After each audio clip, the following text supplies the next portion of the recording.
After all the him and hawing for the last few months, would they go, will they not, would they go full term? As Simon Howard said himself, the government would go full term, which was February or March. Nobody's complaining, obviously, because we want to get rid of them. But long story short, the 29th, so in a few weeks' time, so the Dáil will be adjourned now Friday. I thought it was tomorrow, it was Friday, apparently. So, and the finance bill has passed, so basically there's nothing really left in the House as the Oireachtas to go through in legislation terms. But I will say to people, obviously with the election coming up, you're going to have all your TDs knocking on doors you never heard of in your life. Because they only turn up every 5 years, every 4 years, knocking on your door looking for a vote, and then you never see them again for 5 years. But the one thing I will say to people, and this is the most important thing I think to say, is do we want another few years of record homelessness, Irish people having to leave to go abroad, never to return, our best and bravest and our most talented Irish people to go and leave this country, not that of their own accord, they've been forced out, and that's what we need to say, that have been forced out. They can't afford to rent the house, let alone buy a house. They've no hope of owning a house. They've no hope of owning anything really in the state. Things have got beyond the means of an ordinary citizen of the state. And we need things to change, and it needs to be changed if we want to save our country. We fought 800 years for our independence, etc., etc. We want to save our country. We do need to get rid of the mainstream parties that Fianna Fáil gave for the last 100 years in government. One of the two, one stepped out, one stepped in. But the biggest difference, I suppose, of the 100 years is, and this is the thing we need to realise, Fianna Fáil, Fine Gael, one and the same, basically the same one, different. They're basically the same, everything they agree on, basically. There's no deviation to them now compared to years ago. But the most important thing I say to people is to register the vote, etc., etc., to participate, to make sure you know what's going on, to take it. I know people say have a life and stuff like that. I get that, of course. Everybody has to have a life and family life, etc., etc. But I would make sure to research the candidates, whoever you vote for, whether it be either Timbuktu, Johnny, or Mary High Heels, or Shannon or something like that. Make sure to research them. Make sure to know, especially sitting TDs particularly, the ornaments on that you to find out, did they vote in favour of certain legislation? Did they do what was necessary to protect Irish sovereignty? Other things like that. I could go on. I'd stay here for an hour. But the most important thing I think is that you think for yourself, that you brainstorm in your head. Do we want another few more years of record homelessness, record house, and nobody's able to buy a house, nobody can afford to rent the house, let alone buy a house?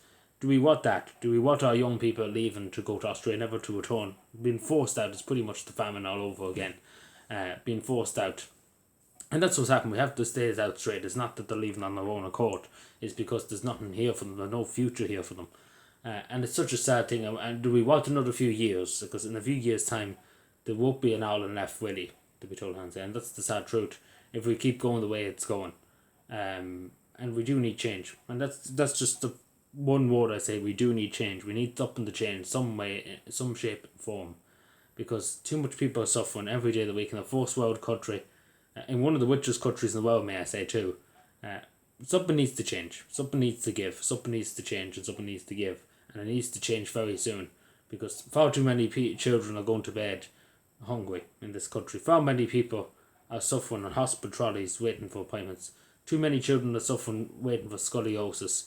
The list goes on and on. Mental health waiting lists for children. The list, generally, you could be here for 5 hours. The housing list, the housing, social housing, etc. So I could sit here all day and we still wouldn't be finished. And the worst thing about it, this is the thing I would say, to take back to a few years ago in the election 2020, has things changed?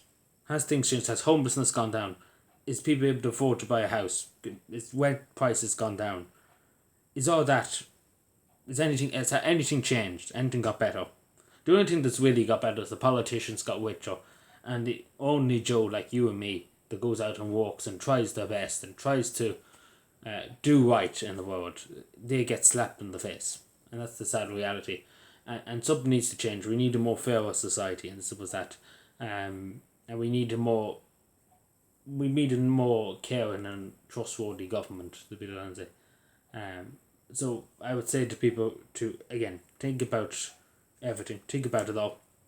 Sit down, think about it all. Don't just vote on him instant. Again, it's a good while away, but think about it. Don't just think last minute who I'm going to vote for. You run it through your head. Think about it. Think about all the candidates. That's what democracy is all about. You have to think for yourself.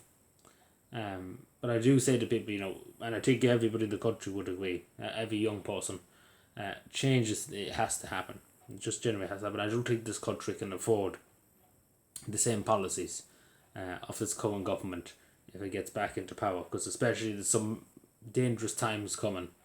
If some of the policies that they're talking about implementing come in, the state is the people of this country is in great trouble, and that's the sad reality. But again, as I say, think for yourself, and I keep you updated here, obviously, in what I think. There'll be more to come. I talk a lot more about the Calvin Mullen election, and everything like that. What I think, who I'm going to vote for, the whole 5 yards basically. So hope you look forward to that. Obviously, it's a bit too early in the day to be saying about that, but anyway, thank you.